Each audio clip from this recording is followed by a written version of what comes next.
अब देखा न बाबा बचा रहे न पति बचा रहे, मैं भी सुरक्षा करने में असमर्थ अपने आप को पा रही हूं। तब द्रौपदी ने दोनों हाथ ऊपर कर दिया, साड़ी को भी छोड़ दिया कि श्री कृष्ण द्वारिकावासिन गोप गोपी जनप्रिय। हे द्वारिकावासी योगेश्वर कृष्ण, हे गोप गोपी जन वल्लभ, कि आपको दिखाई नहीं देता, कि आपको दृष्टि नहीं पड़ रही कि आपकी बहन द्रौपदी का किस प्रकार से अपमान हो रहा है।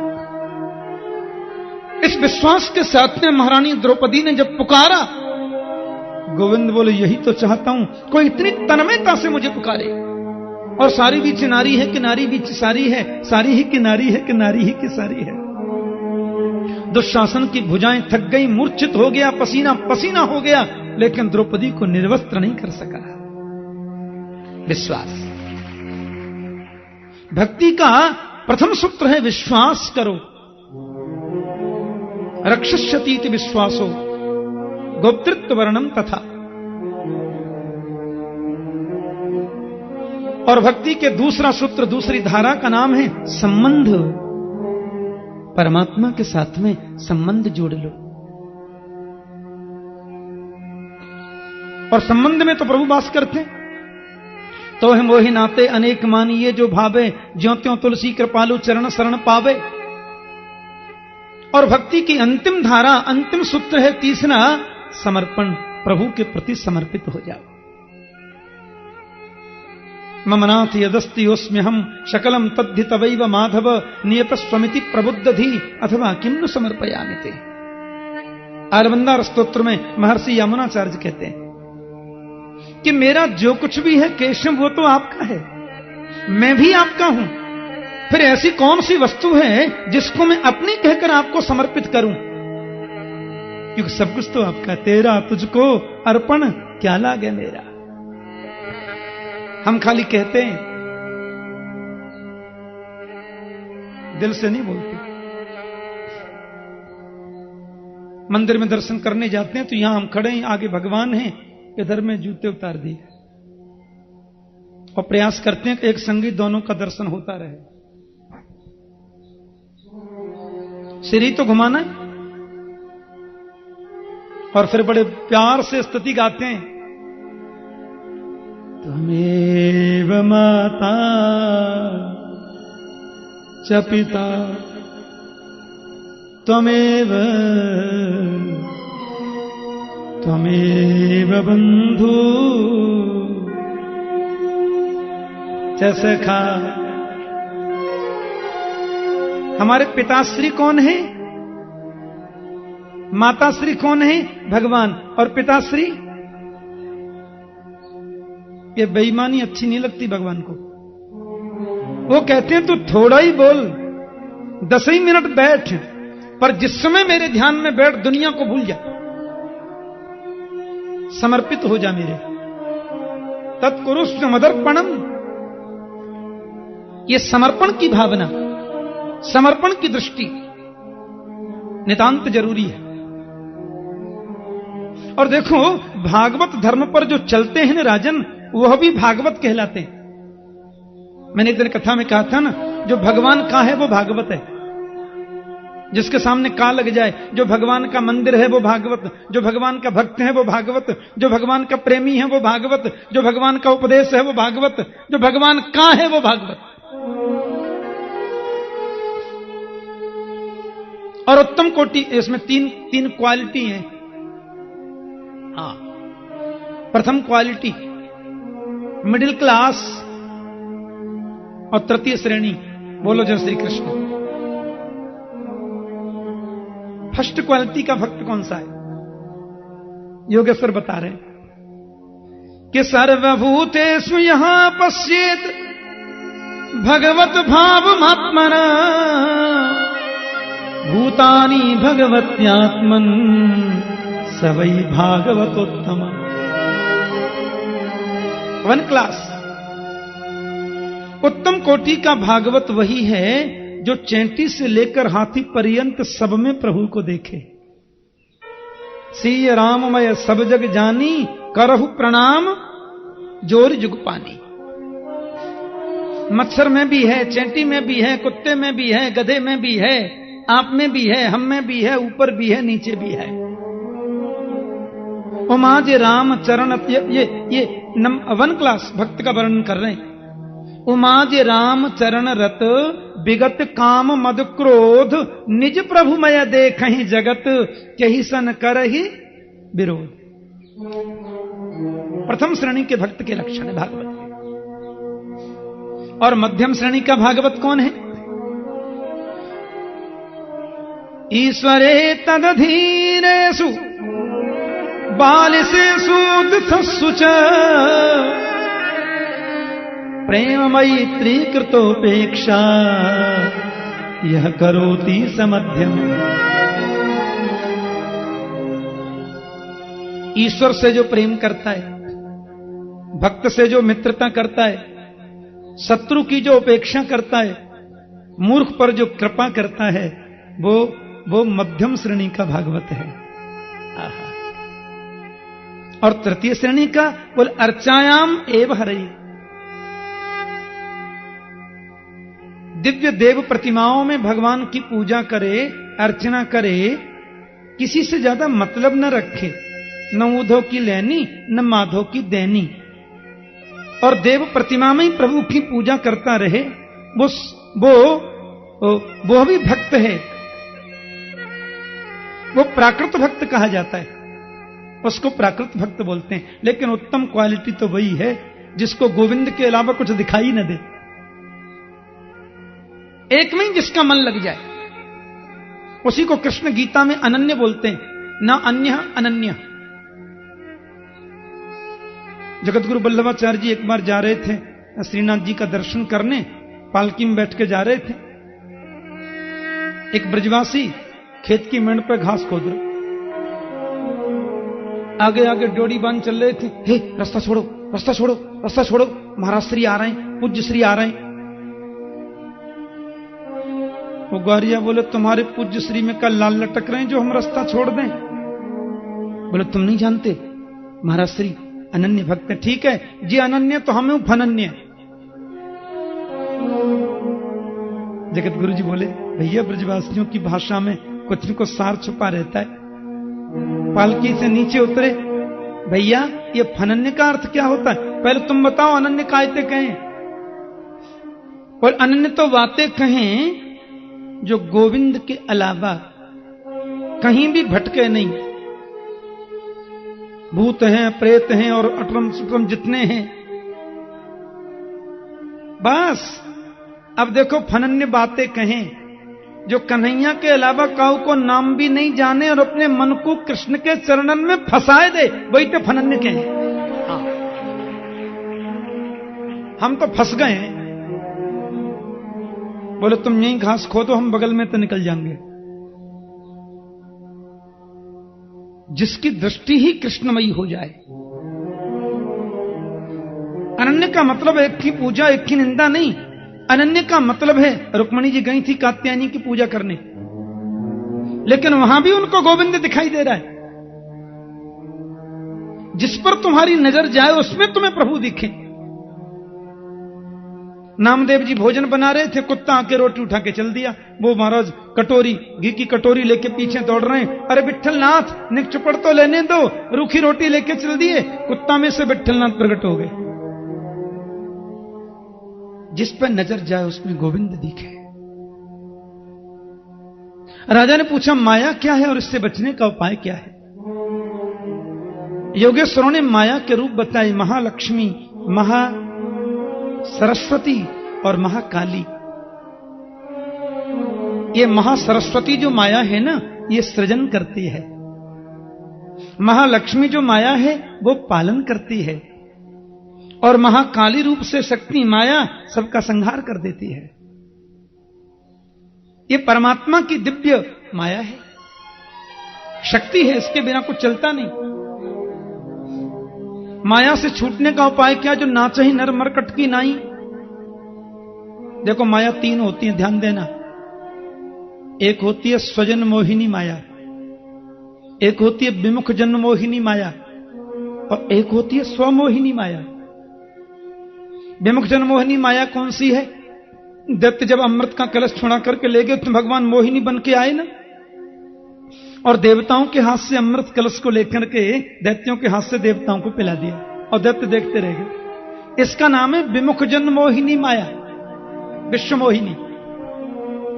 एक होती है स्वमोहिनी माया, माता यशोदानंद बाबा, ब्रह्म सामने खेल रहा है लेकिन वो तो बच्चा ही समझ रहे। और एक होती है स्वमोहिनी माया। गौड़ीय संप्रदाय में 2-3 अच्छे ग्रंथ हैं, बड़े सुंदर ग्रंथ हैं। ग्रंथ तो सभी बड़े उत्तम हैं, पर 2-3 ग्रंथों में तो कमाल का वर्णन किया है।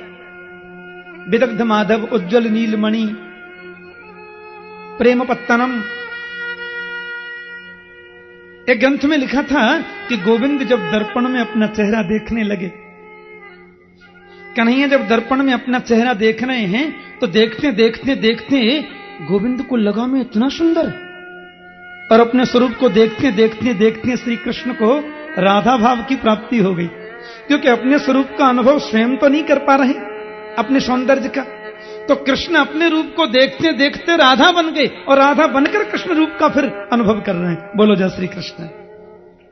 ये होती है स्वमोहिनी माया, जिसको बोलते हैं वैष्णवी माया, वैष्णवी वेतनोन मायाम, जिसको परमात्मा लीला की सिद्धि के लिए स्वीकार करते हैं। तो ये जो संसार को नचाने वाली माया है, इससे छुटकारा कैसे पाएं? बोलो केवल गोविंद स्मरण। नवदा भक्ति का उपदेश किया योगेश्वरों ने। भगवान के नाम का कीर्तन करें, भगवान के नाम का स्मरण करें, क्योंकि दैवी हेषा गुणमयी मम माया दुरत्यया मामे वजे प्रपद्यन्ते मायाम एताम तरन्तिते। वही इस माया से पार पा सकते हैं। और उसका बड़ा सुंदर वर्णन कर दिया। कर्म के बारे में राजा ने पूछा, कर्म अकर्म और विकर्म 3 की व्याख्या कर दी योगेश्वरों ने।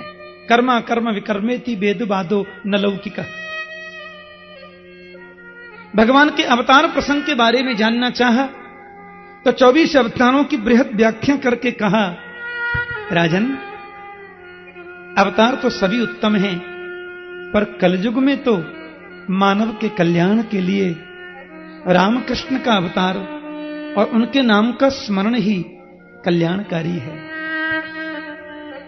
ध्येयम सदा परिभवग्नमभीष्ण दोहम तीर्थास्पदम सविविरिंचनुतम शरण्यम वृत्यार्तिहम प्रणतपाल भवाब्धिपोतम वंदे महापुरुष ते चरणारविंदम।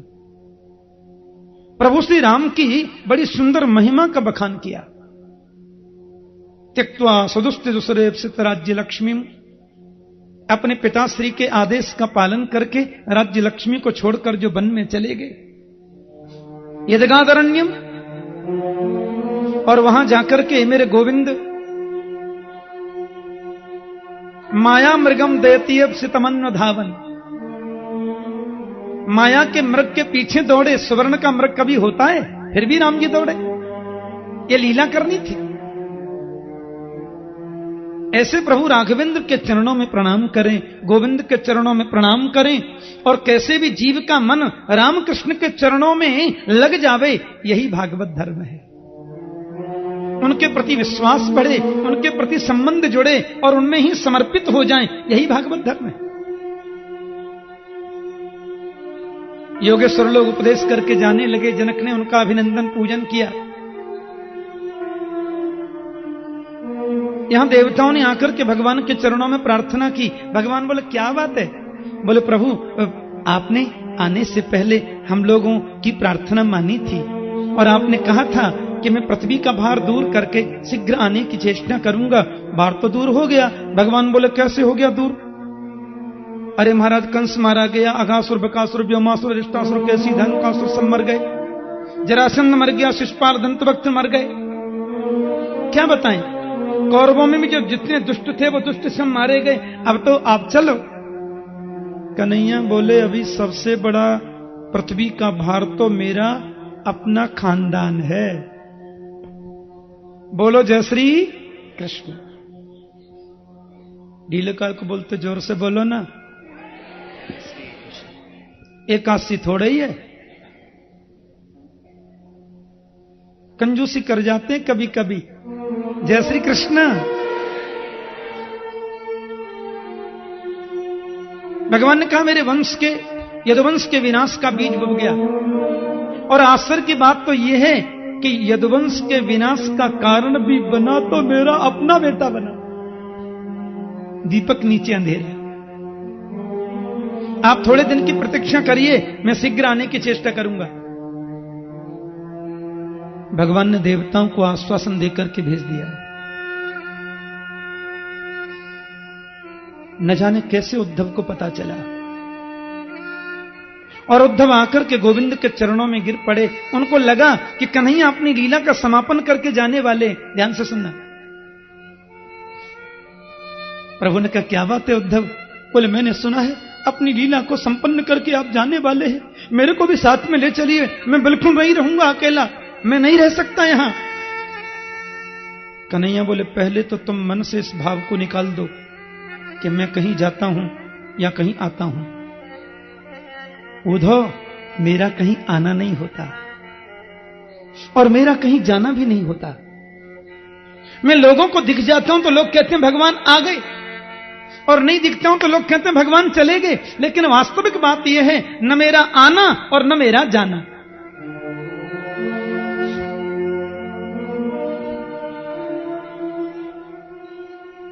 हाँ, क्या आना? उद्धव ने कहा भगवान मैं ये जानना चाहता था कि आगे आ रहा है कलयुग। कलयुग में लोगों की मनस्थिति बड़ी विचित्र होती है। अच्छाई को ग्रहण कम करेंगे।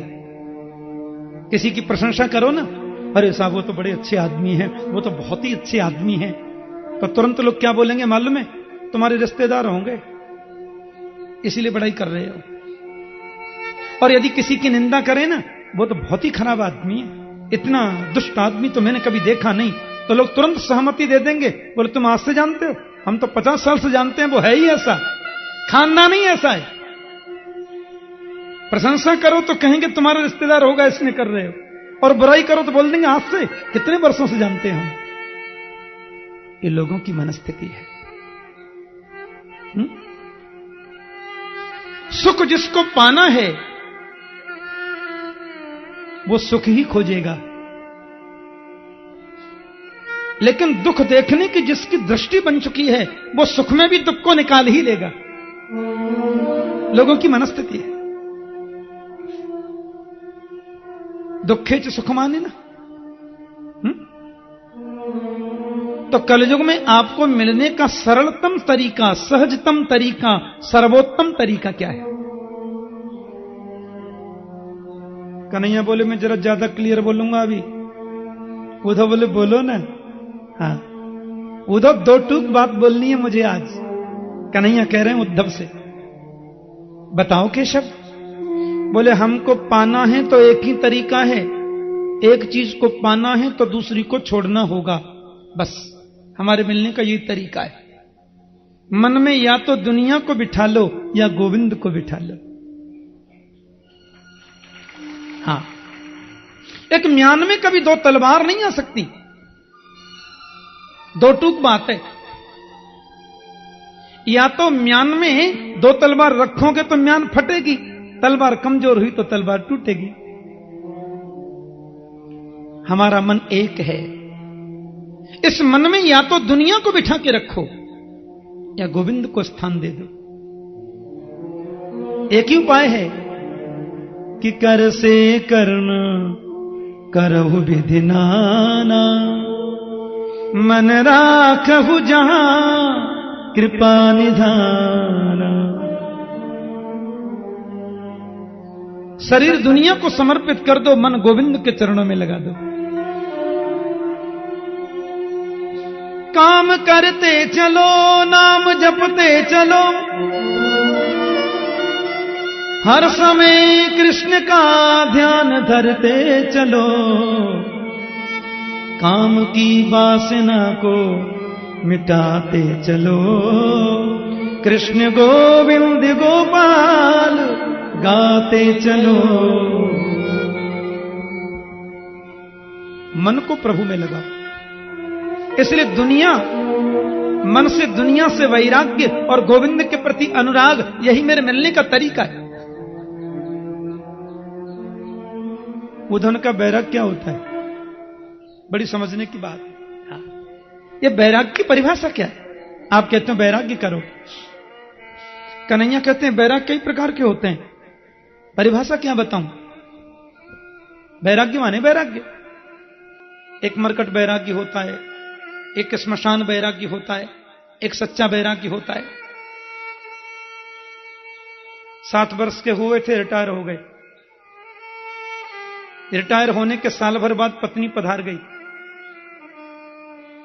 अकेलापन महसूस हो रहा है, पत्नी रही नहीं, नौकरी रही नहीं। अब एक एक बात पर यही सोचते रहते हैं कि मेरा अपमान कहां हो रहा है। सवेरे 5 बजे बहू ने चाय में चीनी कम डाली, झट बैराग्य आ गया, जोर से बैराग्य आया। अच्छा, अब कमाता नहीं हूं ना, इसलिए तुम लोग मेरा ध्यान नहीं रखते। पत्नी क्या चली गई, नौकरी तो रही नहीं। बेटा है, सवेरे जाता है ऑफिस में, शाम को आता है, टीवी देख के सो जाता है। उसको मालूम भी नहीं कि इस घर में कहीं पिताजी भी रहते हैं।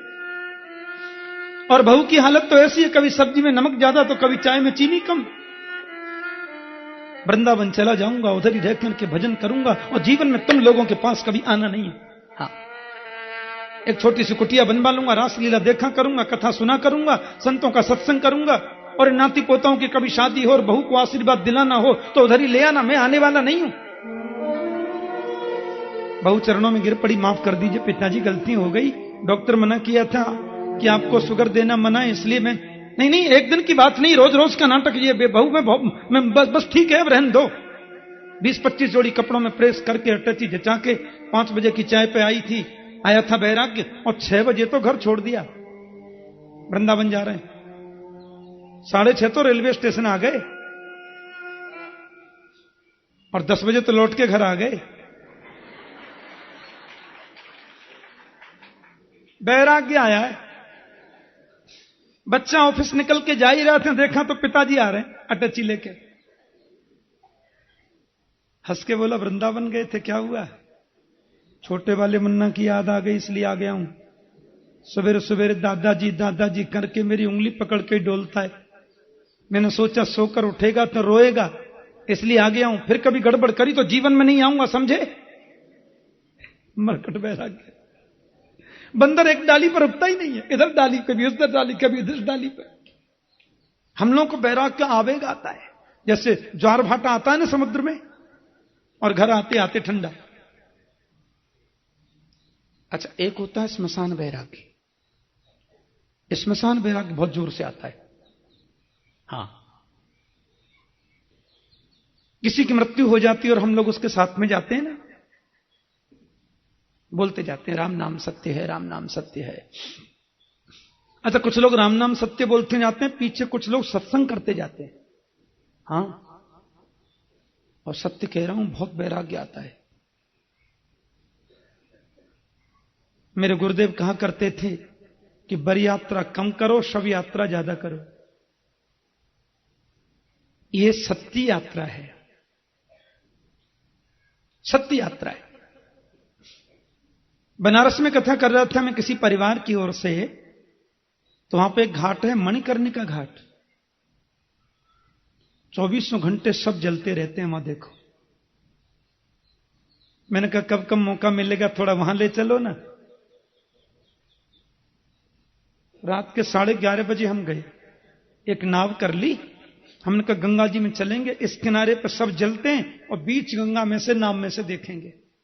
मैंने अपनी आंखों से देखा, 8-10 सब तो जल रहे थे, 8-10 मुर्दों का स्नान चल रहा था, और 8-10 लाइन में खड़े थे कि जगह खाली हो तो हम भी जलें। और मुझे वहां भक्तों ने एक ऐसा चित्र दिखाया जिसमें बैंड बाजे से आगे है बर यात्रा, और बिल्कुल उसके पीछे बैंड बाजे से चल रही है शव यात्रा, उसके पीछे फिर बर यात्रा, और उसके पीछे फिर शव यात्रा। एक ही गली, एक ही लाइन, और 4 शव यात्रा, 4 बर यात्रा, बैंड बाजे से। मैंने पूछा क्यों? बोले यहां कोई बुरा नहीं मानता है। बोलते हैं सच्ची यात्रा तो यही है, ये सत्य यात्रा है। और शव को तो शिव का रूप बता दिया गया उस समय। तो जितने लोग शव यात्रा में जाते हैं, मैंने देखा है, बड़ा वैराग्य आता है। हाँ, मत पूछो। राम नाम सत्य है, राम नाम सत्य कहते लोग चल रहे हैं, पीछे चलने वाली लाइन में एक सज्जन ने दूसरे के कंधे पे हाथ रखते हुए कहा, चला गया बेचारा। तब तक तीसरे सज्जन बड़े बड़े प्रश्नवाचक बोल, क्यों जी बात क्या थी? अरे साहब कुछ नहीं था। लोग इस कदर उस कथा को सुनाते हैं, आपसे क्या बताऊं, कोई तकलीफ ही नहीं थी। रात को 8 बजे भोजन किया है, 8:30 बजे टीवी समाचार देखा है, 9 बजे से 11 बजे तक क्रिकेट मैच देखा है, रात में 11 बजे आराम से सोए हैं, 5:30 बजे घूमने गए, 7 बजे लौट के आए साथ में, और चौराहे से वो अपने घर चले गए, मैं अपने घर गया, 7:20 पे तो फोन आ गया, सबको जाना है। हाँ, कौन बच सकता है? शरीर को ले गए, चिता पे रखा, आंसू आ रहे। एक बोले, क्यों? परसों विवाद कर रहे थे मुझसे, बताओ इसके संग क्या गया? न पत्नी गई, न बच्चे गए, न परिवार गया, न धन गया, न संपत्ति गई, कुछ भी इसके साथ में गया? पर देखो जी, ऐसे नहीं बोल सकते आप, साथ में तो गया है। यदि पुण्य किया होगा तो पुण्य का खजाना गया, और पाप किया होगा तो पाप की गठरी गई। जो कर लेंगे वही साथ जाएगा। इसलिए आज के बाद झूठ बोलना बिल्कुल बंद, कम तोलना बिल्कुल बंद, बेईमानी बिल्कुल बंद। कथा सुनने जाएंगे, कथा में बीच में मोबाइल नहीं करेंगे, कथा में शूटर नहीं बनेंगे, कथा में रुई की बत्ती नहीं बनाएंगे। माता ध्यान दें, बड़ी बड़ी प्रतिज्ञा करते हैं। हनुमान चालीसा पढ़े बिना तो चाय नहीं पिएंगे, गीता का एक अध्याय पढ़ने के बाद ही नाश्ता के बारे में सोचेंगे। जब तक चिता जल करके राख नहीं हो जाती, पूरी गीता घूमती है दिल में। और जला करके फूंक करके रात के 12 बजे नदी में नहाना पड़ा, ठंडे पानी में। 1 बजे लौट करके घर आए, पत्नी बोली कहां गए थे? अरे देवी क्या बताएं, आजकल लोग मरते भी हैं तो टाइम से नहीं मरते। ये कोई टाइम है मरने का? रात के 12 बजे ठंडे पानी में नहाना पड़ गया, कॉफी बना के लाओ। अरे वहां कहते थे भजन करेंगे, माला जपेंगे, ये करेंगे, और ये यहां आते सब खत्म। ये श्मशान वैराग्य है, शमशान भूमि पे आते ही वैराग्य, घर आते ही सब खत्म। और तीसरा होता है सच्चा वैराग्य, कि सच्चा त्याग कबीर का, जो मन से दिया उतार, जिनका मन मैला भया, वो तो डूब गया मझधार। सच्चा त्याग मन से होता है। मन में ये बात सोच लेना, सोचो क्या साथ जाएगा। जो जग में रहूं तो ऐसे रहूं, जैसे जल में कमल का फूल रहे, मेरे सब गुण दोष समर्पित हों, करतार तुम्हारे हाथों में। सब गुण दोष आपको समर्पित है। कमल का फूल पानी में रहता है, पर पानी की एक बूंद भी कभी अपने ऊपर ठहरने नहीं देता। बहुत बड़ी बात है।